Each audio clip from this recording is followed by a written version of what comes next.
Good morning, everybody. How are y'all doing this morning? Good. Man, Michael's been training y'all really well. Y'all got that down. Hope you guys have had a good weekend. We are in week 2 of a series called The Rise and Fall of David. And if you've been anywhere around church at any point in your life, you've probably heard a message or two about a guy named David. Or if church is brand new to you, you've maybe at least heard the analogy of like David versus Goliath. Okay, we've heard about that before in our life. But in this series, what we want to do, our church, and as we prepare these messages, we want to try and take a different look at David's life. Try and pull stuff out that maybe we haven't thought of before, maybe things that we haven't seen. Maybe if you've heard David messages a million times, we really want to try and bring some truth out of it that you haven't seen before. And one of the things in David's life that we want to look at is his leadership. David was a leader. He led men. When he was a young man, he led as a king of an entire nation. And as I was starting to look at David's leadership, it reminded me of some famous leaders in history. Okay, so I need some class participation in this next part. Is everybody ready? Are you ready for class participation? Okay, good. We're going to look at a couple famous leaders. They're going to go on the screen. And if you know who it is, you just say who this leader is. Just say their name. I promise I'm not tricking you. This is super simple. You got this, okay? So the first leader that I thought of was this guy. Who's this? Abraham Lincoln. Okay, what's he famous for? Just tell me. What's some stuff that he did? He was president. Yes, good job. He was president during the Civil War. Maybe Emancipation Proclamation pops in your mind. Gettysburg Address. Tons of amazing things, okay? Abraham Lincoln was a great leader. How about this next guy? This one's a little tougher. Does anybody who know this cheerful-looking fellow is? No? No guesses? This is Ivan the Terrible. And guess what he was known for? Being, y'all catch on really quickly. Being absolutely terrible. I know that's unusual for a Russian leader, but that's just what he's known for, okay? Oh, okay. All right, this next one.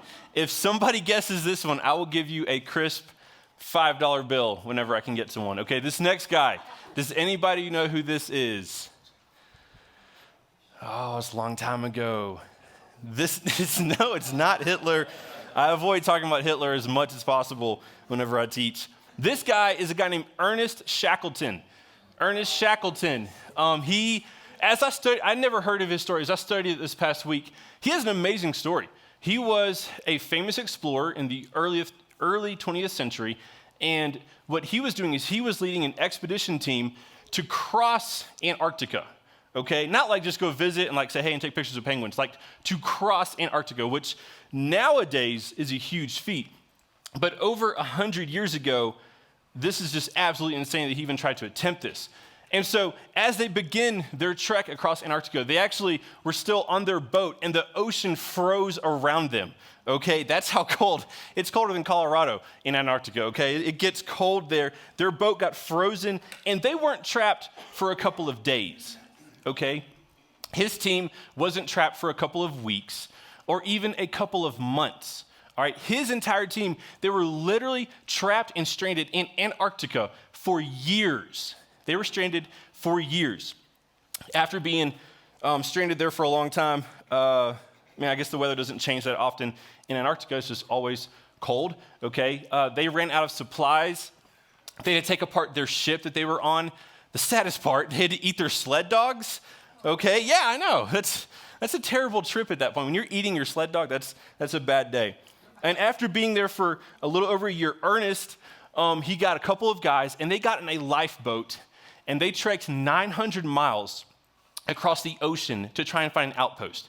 No GPS, no North Face jackets, no Patagonia, no cell phone, like literally old school compasses and directional devices. And the crazy thing is, Ernest, being the leader that he was, made it to the outpost he wanted to get to. Months later, it took him 3 months to get back to his men. And the crazy thing is not a single person from his expedition died. Not a single guy. Now, if I'm being honest, I don't think I could get all of us to Wyoming, okay, and not lose somebody, all right? I don't think I could do that, all right? But he was an amazing leader. Now, what I want you to understand And I don't know what I would have done if I was Abraham Lincoln. Hopefully I wouldn't have been Ivan the Terrible or Ernest, but I don't know how I would have reacted as a leader in those shoes. And maybe you don't consider yourself a leader, but you are. Here's the truth that we all need to hold on to. We all lead. We all lead. We all lead in some capacity. Now, you're probably disagreeing with me, but I have the mic and I'm leading right now, so you have to listen to what I have to say. Now, being a leader is not determined by the number of people you lead. It's not even determined by the importance of the project that you are taking on. All of us lead in some capacity. Some of you lead teams at work. You lead teams of individuals in your workplace. Some of you lead employees. You own a small business. You lead people that work for you. Some of you are in sales. Maybe you are leading customers to try and buy something. Some of you are stay-at-home moms. Stay-at-home moms, you lead your kids. They don't always follow, okay?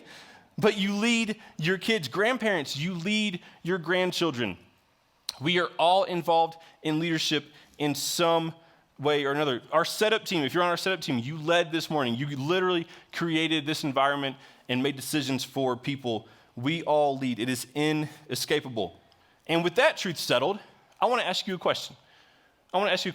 What would those you lead say you're known for? What would those you lead say you're known for? If we all lead in some way or another, we are showing those we lead what it means to be a leader and what leaders should do. They are watching us, they are seeing us make decisions, and they are compiling what they think we're known for in their mind while watching us. And for believers of Jesus, for followers of Christ, this is extremely important. What are you known for? Does it line up with the life and the faith that you claim to follow? Is our leadership reflective of the faith that we claim to live by? And whatever the answer is, it can have a lasting impact not only on those we lead, but then how they lead others as well. And now getting back to David, he was known for something. Again, if you've been around church, what he was known for is written down in the Bible. Like, no pressure on your leadership, but just what you do is going to be permanently recorded in the Bible for all of history, okay? And David was known, what he was known for is pretty famous. In fact, I'm only going to put a little bit up there because you can probably finish this. David was known as a man, if you know it, say it with me, a man after God's heart. God's heart. Good job. You guys passed another test. I'm proud of you. Now that's a legacy right there. If you ever get to pick, like, hey, what tagline will follow my name, that's a pretty good one to go with. But there's a moment in David's life when he puts this in jeopardy. He puts this at risk, and I would say this almost didn't happen. This tagline was almost not part of his name. This morning, we're going to be in 1 Samuel chapter 25. 1 Samuel, you can go and turn to this if you want to real quick. 1 Samuel is after Genesis, but before 2 Samuel. So I can't give you much more direction than that, but please don't be scared of that table of contents. You can use it in your Bible, and we're not going to judge you at all. Let me catch you up where we are in David's life at this point. He's already been anointed king as a young man, but he hasn't taken his place to reign as king of the nation of Israel.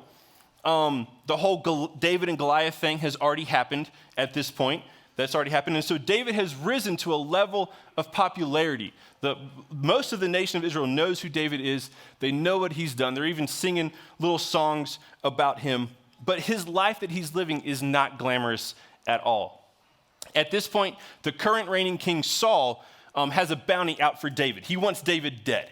Okay, so David is a fugitive. He's on the run. He's living in caves and out in the wilderness. This is kind of like a little bit of a Cinderella story that we're looking at.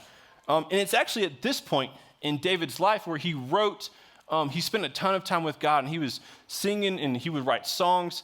And most of the book of Psalms in our Bible was actually made during this part of David's life. So he's on the run. He's public enemy number one, and he's living in caves and out in the wilderness. And it's with this as our backdrop that we pick up in 1 Samuel 25, starting in verse 1. Samuel died, and all Israel assembled to mourn for him, and they buried him by his home in Ramah. David then went to the wilderness of Paran. a man in Maon had a business in Carmel. He was very rich with 3,000 sheep and 1,000 goats and was shearing his sheep in Carmel. The man's name was Nabel and his wife's name Abigail. The woman was intelligent and beautiful, but the man, a Calebite, was harsh and evil in his dealings. Now, real quick, a couple of things to notice. One of them isn't mentioned right here, but at this point in the wilderness, David has actually had some guys that have joined up with him to follow him. Okay, he's actually kind of got a little bit of a small army going on. These weren't guys who just enjoyed being in the wilderness. They weren't just going for hikes outside of Boulder, okay? These guys were following David because he was an outlaw. And a lot of these guys, they were violent men. They were men that were probably also had a bad reputation as well. Another important thing that you need to pick up on is at the end of verse 3, Nabel, he's a Calebite, okay, which we usually skim right over that, but that means that he was a descendant of a guy named Caleb, okay, really creative with the way we name that. But that means that Nabel, his ancient Israelite tribe that he belonged to was Judah. And David as well was a descendant of the tribe of Judah. So these guys were honestly pretty far distant relatives, okay? These were guys who were honestly, they were kind of connected. Let's keep reading in verse 4. While David was in the wilderness, he heard that Nabel was shearing sheep. So David sent 10 young men instructing them, go up to Carmel, and when you come to Nabel, greet him in my name. Then say this, long life to you and peace to you. Peace to your family and peace to all that is yours. I hear that you are shearing. When your shepherds were with us, we did not harass them, and nothing of theirs was missing the whole time. They were in Carmel. Ask your young men, and they will tell you. So let my young men find favor with you, for we have come on a feast day. Please give whatever you have on hand to your servants and your son David. So in a nutshell, David sends some of his guys to go ask for supplies from Nabel. They're living out in the wilderness. They had interacted with Nabel's shepherds, and he was just asking, hey, can you spare us some food, man? Like, we just need some supplies. We can't run down to King Soopers or Whole Foods. We can't just run and go get some groceries. And David's reaching out to someone who really, honestly, should have showed him some love. Like, this is somebody who David should have been able to rely on because their families were connected a long time ago. And here's Nabel's response in verse 9. David's young men went and said all these things to Nabel on David's behalf, and they waited. Nabel asked them, who is David? Who is Jesse's son? Many slaves these days are running away from their masters. Am I supposed to take my bread and my water and my meat that I butchered for my shearers and give them to these men? I don't even know where they are from. Okay, now, for us, this doesn't seem like a big deal, but this right here is like this is like BC smack talk, okay, right here. This is what you did. If you wanted to insult somebody 2,000, 3,000 years ago, this is what you did, okay? Nabel doesn't even just say no. He drags like David's family into it and talks about his dad, okay? He acts like he doesn't know who David is, when in fact, Nabel knew obviously a lot about David's life. He even knew who his father was. So clearly he knew who David was. And I can only imagine David's guys, they're standing there and they're kind of just like taking all this and they're like, oh, okay, all right. And he said all that and they look at each other and they're like, okay, well, that didn't go the way we thought. And they turn around and they start heading back. They start heading back to the outpost where David had sent them from, empty-handed, maybe a little insulted, maybe a little worried to tell David what had happened. But they get back to where David is. They get back to camp. After all of this, David's men show back up, and I'm sure David was ready to hear the news, and they report everything that Nabel said to David. And it's at this moment that David faces a pivotal moment in his life. This is honestly probably his first big leadership test. This is the first time that, he's having to face something that he might not know what to do. He's been shot down. His request has been denied, okay? His name has kind of been dragged through the dirt in front of his guys. His family's been made fun of. And on top of that, his guys didn't bring back any food. So now they're hungry on top of everything. And that never helps, okay? And so let's see, how does David, the man after God's heart, how does he respond to someone hurting him? How does he respond when he's wronged? Let's see what is his first big leadership move. Let's check this out in verse 12. David's young men retraced their steps. I bet that was a long walk. They were probably not looking forward to getting back. When they returned to him, they reported all these words. David, he said to his men, all of you, put on your swords. That's not like, they're not going for a walk with their swords at this point, okay? All right, so each man put on his sword, and David also put on his sword. About 400 men followed David, while 200 stayed with the supplies. Now, if you can't notice, David is fired up, okay? He's mad. He is hurt, and he's thinking, oh, no. You don't understand. You don't mess with me, okay? I'm the guy who killed Goliath. I've got these men following me. I kind of picture David just kind of chilling at camp. Maybe he was making some s'mores, or maybe chopping some firewood or something, okay? And his guys walked back up, and he jumps up like ready to see the supplies and ready to go.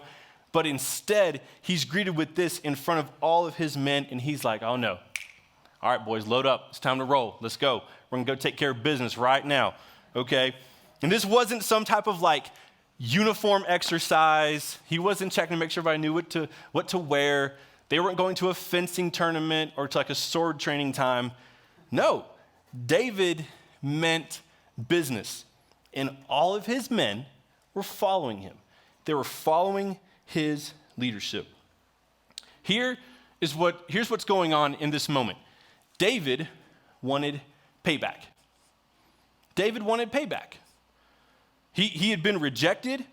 He was going to go to Nabel's house and show him who's boss. He felt insulted and he was mad, so he was going to go and do something about it, right? Have you ever been there? Have you ever had a moment like that where somebody wrongs you? Maybe someone cheated you out of something. Maybe somebody stabbed you in the back. Your boss took credit for something you did. You didn't get a promotion. Maybe you're at a family get-together and your in-laws say something about you, or they do something, and you get so mad the only thing you can think of is paying them back. And here's what's true about me and what I know is true about you. When someone hurts us or wrongs us, we think this: you can't treat me like that. We might not say that out loud, but we think in our head, no, you can't treat me like that. It's not going to happen. Deep in our hearts, we know that this injustice has been done. We've been wronged. The person who has wronged us, they deserve what's coming. They deserve it. They've earned it.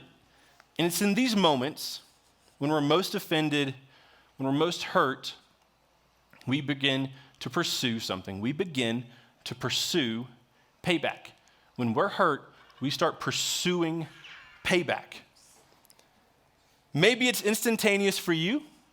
Maybe you're someone who lashes out in the moment, right when you get hurt. You get payback right in that moment. Or maybe you're somebody, you just take that little thing that just happened, you just put it in your pocket. You're like, I don't remember that. I'm going to hold on to that. Storm's coming, buddy. All right? Go ahead and sleep with one eye open. I can't wait to see you at the next family get-together. All right? I'll see you at work next week. But hey, guess what? Payback's coming. It's on the way. And that's exactly what David is pursuing in this moment.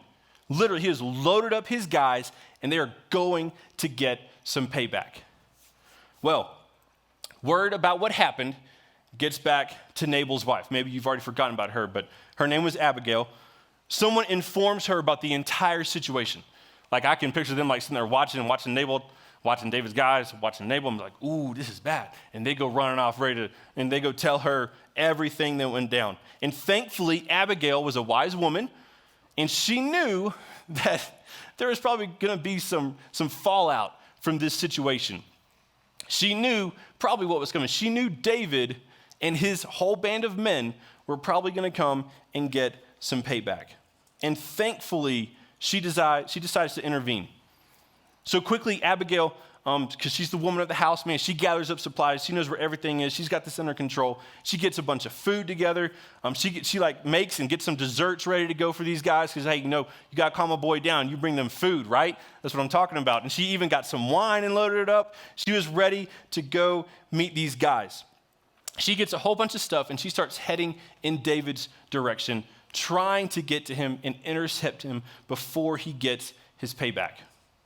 She was really, I think, trying to get to David to keep him from destroying her family, Nabel's property, and everything they had. And pretty quickly, Abigail comes face to face with David and the 400 men that he is leading. Picture this scene. These guys aren't out on a stroll. They're not walking nice and easy. All right, these guys are loaded up for battle. They've probably pounded an energy drink or two. They have their workout playlist blaring. They're getting each other hyped up. These guys, which aren't good dudes already, are ready to fight and take care of business. They're ready to do some damage. And Abigail comes face to face with David in this moment. And here's what happens. Let's look at verse 23. When Abigail saw David, she quickly got off the donkey and knelt down with her face to the ground and paid homage to David. She knelt at his feet and said, "The guilt is mine, my lord, but please let your servant speak to you directly. Listen to the words of your servant. My lord should pay no attention to this worthless fool Nabel, for he lives up to his name. His name means stupid, and stupidity is all he knows." Time out. I'm going to go ahead and give you some free piece of advice, all right? Young people in the room. If you're dating someone whose name, the definition of their name is stupid, don't pursue a future with that, okay? Let's just not save yourself a headache, all right? Some of you are like, yeah, my ex, no, let's save some headache with that, and we're just not going to go there, okay? All right? Clearly, Nabel and Abigail have some marriage stuff to work through. So, we're going to keep on working. All right. I, your servant, didn't see my Lord's young men whom you sent. Now, my Lord, as surely as the Lord lives and you yourself live, it is the Lord who has kept you from participating in bloodshed and avenging yourself by your own hand. May your enemies and those who intended to harm my Lord be like Nabel. Let this gift your servant has brought to my Lord be given to the young men who follow my Lord.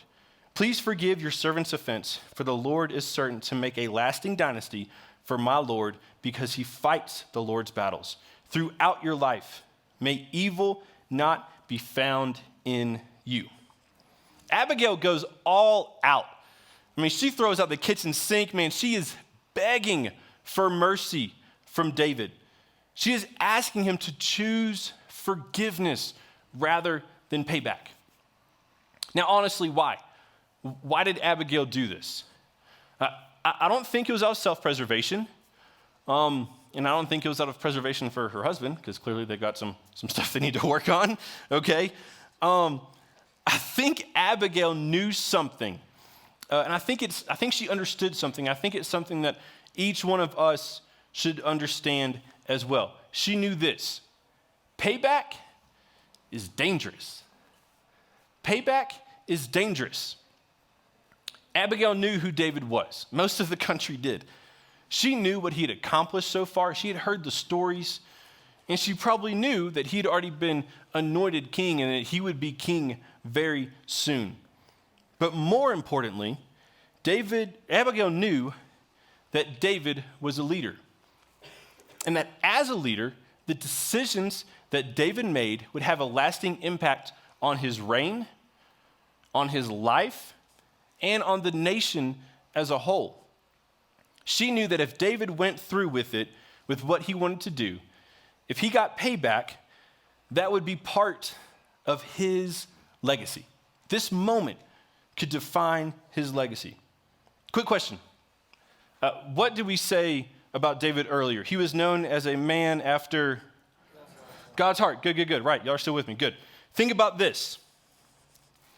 If David got payback on Nabel, if he wiped out his entire household, Man, took all of his possessions, burned his fields, completely destroyed his family, all because Nabel didn't give David some food and some snacks.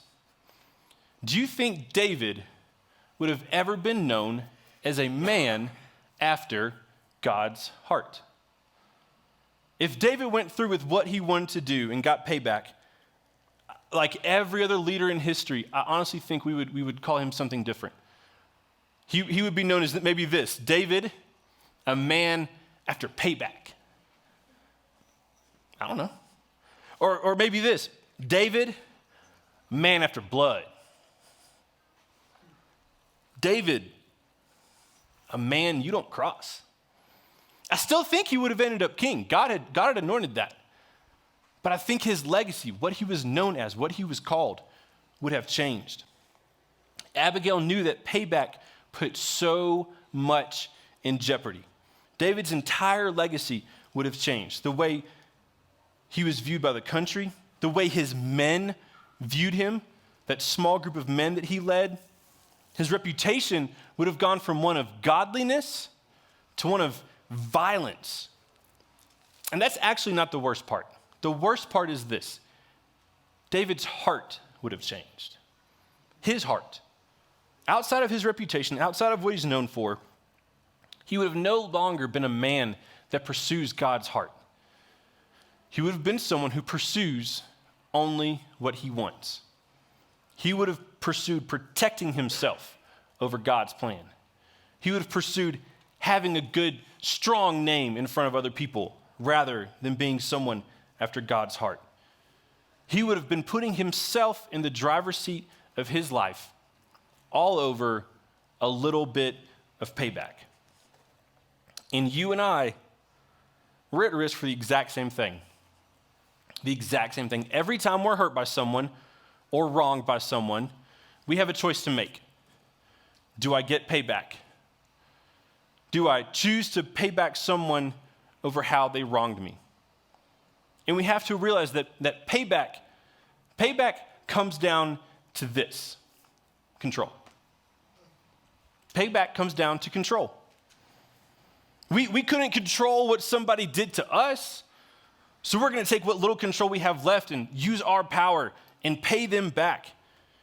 We want to hold on to our control, and we're going to trust ourselves with what's going to happen next. But that's dangerous. And that can lead us to making decisions we will regret, decisions that could quite possibly change our future. Abigail knew this, and that's why she went to David. Let's look at his response. Verse 32. Then David said to Abigail, "Blessed be the Lord God of Israel who sent you to meet me today. May your discernment be blessed, and may you be blessed. Today you kept me from participating in bloodshed and avenging myself by my own hand." I picture David being like, "Oh my gosh, I was about to do that. Like, what was I thinking? I was about to go and put everything on the line just over getting rejected over some snacks and some food. Oh man, like not even, that's a terrible idea." David makes a wise decision here. He calls off the payback and he chooses to forgive. He forgives Nabel. And if you notice, if you keep reading, he doesn't even go and like talk to Nabel like, "Hey, listen, man, this is what I was going to do, but instead, I'm going to be the bigger person in this moment and forgive you." No, he doesn't do any of that. He just forgives. He simply forgives Nabel and leaves it in God's hands. How is he able to do this? David is reminded of something that we should all be reminded of as well. Forgiveness is our job. Payback is God's. Forgiveness is our job. Payback is God's. And we don't like that because we're like, I don't know if I trust God with payback.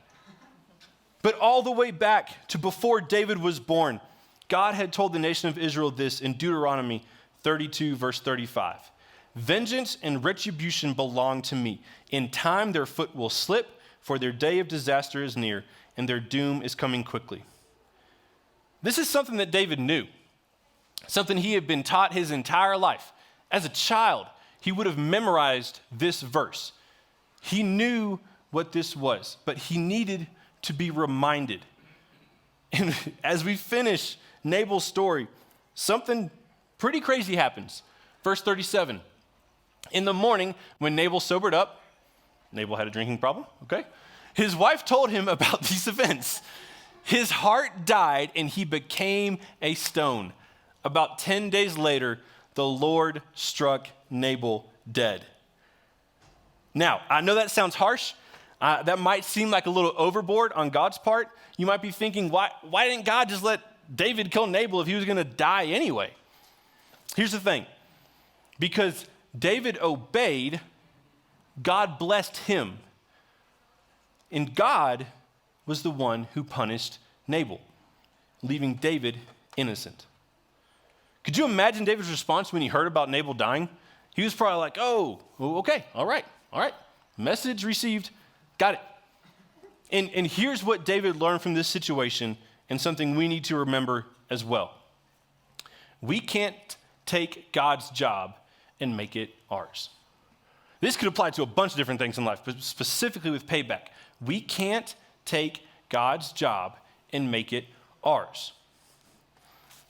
It's our responsibility to forgive, and David learned that. So what about you? As a leader in your home, in the workplace, with your business, is payback something that you take into your own hands? Do you choose to take what is God's responsibility and make it your own? If you're like me, you struggle with this. We feel like David did at the very beginning of the story. We feel wronged. We feel like we need to make sure that someone knows they can't treat us like that. And if you're like me, we often fall into the temptation of getting payback. Facing a choice between payback and forgiveness is a lifelong battle. It's something we're going to face the rest of our life. It will be for us, and it was for David. Later on in his life, he's much older at this point. It's actually towards the end of his reign as king. After a long reign, something happens to where someone close to David hurts him again. Okay, and things kind of fall into chaos. One of David's sons, a guy named Absalom, rebels against David and tries to take the kingdom over from him. He runs David, his own dad, out of his palace. He takes over David's royal city. It's weird. He sleeps with David's concubines, like out in public in the city. This is a much deeper wound than just somebody rejecting you from some bread and some snacks. Okay? And as at the pinnacle of this rebellion, at the hardest moment during this time, David, the old man, the old king, he and his men are on the run. And a guy named Shimei sees him in public and starts mocking him. He publicly starts ridiculing David the king, throwing insults at him, laughing at him. And David's men, he still hung out with violent guys, they were like, hey, that guy's a nobody. Let's go pay him back for his words, and let's kill him. No big deal. Easy, right? Let's go, king. Let's go take care of it. But David's response is completely different. And in 2 Samuel chapter 16, you can see this starting in verse 10. The king replied, "Sons of Zeruiah, do we agree on anything? He curses me this way because the Lord told him, curse David. Therefore, who can say, why did you do that?" Then David said to Abishai and all his servants, "Look, my own son, my own flesh and blood, intends to take my life. How much more now this Benjamite, the man that was mocking him? Leave him alone and let him curse me. The Lord has told him to. Perhaps the Lord will see my affliction and restore goodness to me instead of Shimei's curses today." David's reaction is completely different than it was before. He's learned, he's grown. David, the leader, the king, knew something that we all as leaders need to know, and this is our bottom line. We can't pursue payback and God's heart. David had become known as the man after God's heart, but he knew he could not pursue payback and God's heart. He'd already seen this situation play out before. From what he read in the Bible to what his own life experience was, he knew that God's job was payback and his job was forgiveness. He knew that in order to be a leader after God's heart, he could not be a leader that pursued payback. So what about you? At work, this week, will you be known as a leader who pays back? Will you be someone who gets revenge for themselves? Or will you be someone who forgives? As you deal with clients and customers, as you're at home with little kids, as you're dealing with your in-laws, are you going to be someone that pursues God's heart or someone who pursues payback? Imagine if the next time someone wrongs you, instead of getting payback, instead you choose to forgive them. Imagine the difference it would make if, and this isn't just a choice that we make this week, but like David, we realize that this is a lifelong decision we have to make. Followers of Christ, think about how much more compelling of a case we could make for the gospel if we chose to forgive and say no to payback. Think about the impression we can make on people that don't believe in Jesus if when someone hurts us, we choose to pursue God's heart and forgive and not pursue payback. In a world obsessed with payback, we can be different. How would your office look? How would it feel differently if you chose to pursue God's heart and forgive this week rather than pursue payback? How would your relationships with your family be different if you chose forgiveness rather than payback? Imagine how much differently your future would look if you chose to pursue God's heart and forgive rather than payback. You can't pursue both. You have to pick. Remember, you can't pursue payback and God's heart. A couple of questions as we wrap up before we go. The first one is this: how am I pursuing God's heart? How am I pursuing God's heart? For some of you, that might be goose egg, nothing, not doing anything to pursue God's heart. You must begin, if you want to be a leader like David, you have to begin to pursue God's heart. Number 2, who do I need to forgive and not pay back?